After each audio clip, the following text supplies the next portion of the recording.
ये दास्तां है उस महान फनकार की जिसने ज़िंदगी को बहुत ही सादगी से जिया और हिंदी फिल्म जगत में ऐसी अमिट छाप छोड़ी जिसे कभी मिटाया नहीं जा सकेगा।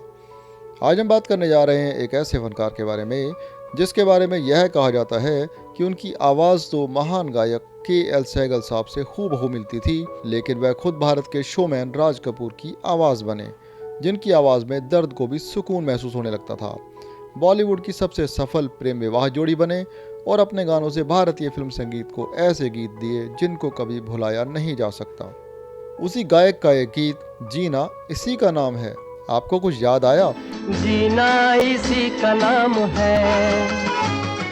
बॉलीवुड फिल्म संगीत के वह महान कलाकार हैं मुकेश, जिनका असली नाम तो मुकेश चंद माथुर है, लेकिन उनका नाम केवल मुकेश ही फेमस हुआ है।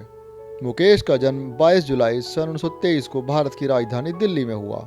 इनके पिता का नाम जोरावर चंद माथुर और माता का नाम चांदरानी था। जोरावर चंद वास्तव में पंजाब के लुधियाना शहर से दिल्ली आए थे। मुकेश का बचपन दिल्ली शहर में ही बीता। मुकेश को बचपन से ही गाने और अभिनय करने का बहुत शौक था। मुकेश अपने परिवार में सबसे छोटे थे। वह अपने भाई बहनों में छठे नंबर पर आते थे। उन्होंने 10वीं कक्षा तक की पढ़ाई दिल्ली में ही पूरी की। उसके बाद वह एक सरकारी विभाग में नौकरी करने लगे, लेकिन नौकरी करते हुए भी वह यही सोचते रहते कि उन्हें कुछ अलग करना है। उनके भीतर संगीत कला को सीखने की बहुत ललक दिखाई देती थी।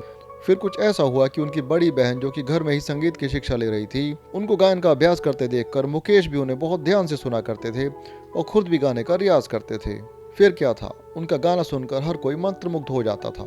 लेकिन उनके जीवन में संगीत का सफर अचानक यूं शुरू हुआ कि वह अपने दूर के एक रिश्तेदार मोतीलाल जी, जो कि खुद एक फिल्मी कलाकार थे, के यहाँ उनकी बहन की शादी में गा रहे थे।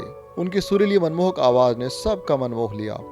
मोतीलाल जी ने जब उनकी गायकी को सुना तो वह उन्हें अपने साथ बम्बई ले गए। वहां से ही मुकेश के जीवन का फिल्मी सफर आरंभ हुआ। आइए अब बात करते हैं मुकेश के पारिवारिक जीवन के बारे में।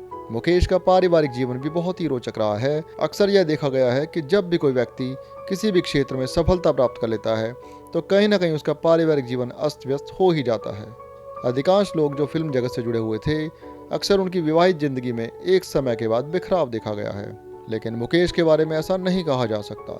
मुकेश ने सरलाबेन के साथ प्रेम विवाह किया। उन दोनों का विवाह 22 जुलाई 1946 को हुआ। मुकेश के घर 5 संतानें हुईं, जिनमें से 3 लड़कियां, रीता, नलिनी, नम्रता और 2 पुत्र, मोहनीश और नितिन।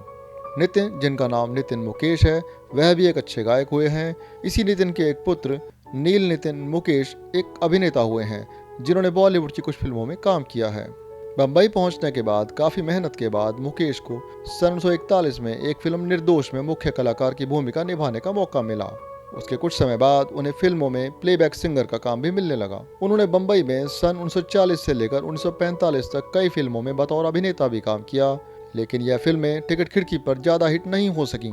इसके बाद मुकेश को एहसास होने लगा कि वह एक अच्छे अभिनेता के तौर पर पसंद नहीं किए जा रहे हैं। उन्होंने फिर से प्लेबैक सिंगिंग की ओर रुख किया। उन्होंने एक फिल्म पहली नज़र में अपना पहला गाना दिल जलता है तो जलने दे रिकॉर्ड करवाया। दिल जलता है तो जलने दे। इस फिल्म में बतौर अभिनेता मोतीलाल जी ने काम किया था। यह गीत बहुत ही पसंद किया गया। इस गाने में उनकी गायकी का अंदाज बिल्कुल कुंदन लाल सहगल के जैसा ही था। जब के एल सहगल ने इस गीत को सुना तो वह भी हैरान हो गए कि कोई उनकी आवाज़ और अंदाज को इतनी गहराई से भी समझ सकता है। इसके बाद तो मुकेश को बम्बई में कई जाने माने कलाकारों के लिए गाने का मौका मिलने लगा। अब वह एक उभरते हुए प्लेबैक सिंगर बन चुके थे। हालांकि उनकी गायकी में के एल सहगल के अंदाज की झलक सदा ही देखने को मिलती थी, क्योंकि मुकेश खुद उनके एक बहुत बड़े प्रशंसक थे। इसलिए उनकी गायकी के एल सहगल साहब के स्टाइल से बाहर नहीं आ पा रही थी। अब नौशाद ने मुकेश के लिए नए तरह का संगीत तैयार किया और उनकी आवाज़ को एक अलग अंदाज में पेश करने की कोशिश की। उनका यह प्रयास बहुत ही कारगर रहा। अब मुकेश की गायकी में और भी निखार आने लगा। उन्होंने उस समय के दिग्गज संगीतकारों नौशाद, कल्याण जी आनंद जी, शंकर जयकिशन, खय्याम, सलील चौधरी और राहुल देव बर्मन के साथ भी कई फिल्मों में काम किया। अब संगीत जगत में उनकी आवाज़ की एक अलग पहचान बनने लगी।